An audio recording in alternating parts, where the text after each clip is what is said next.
Naprisong sa kabuntis yan na dakpan nga matud pa nagapamaligya og iligal nga droga sa Davao City. Ang kauban ini nga bayaw ra sab niya dakpan sab sa bypass operation.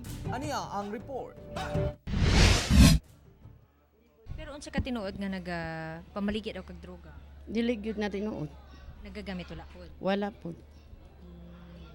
Perting limod ni ining tulo ka bulang buntis sa pasangil nga sumala pa nagapamaligya siya og illegal nga droga. Human marakpan atol sa bypass operation sa kilometer 12 Panakan, Davao City. Ang dinakpan giilang si Ale Maminta, 39 anyos, kinsa giingong big time pusher nga nalakip usab sa DI watch list. Kita mo na to sa ilahang retailing packaging na dinagko siya. So although ang na-order lang sa ato ang pusher buyer is katulang masabutan nga transaksyon, pero kung napasiguro ilain nga mo mag-order og daghan, naay posibilidad nga mag-deliver sila daghan. Sa follow-up operation, nasikop sab dayon ang bayaw ni ini nga si Apaw Balaw nga kakonsyabo daw sa illegal nga binuhatan. Pero nagapamaligya kag droga? Wala ma'am. Gamit. Wala may nakuha sa ako ma'am.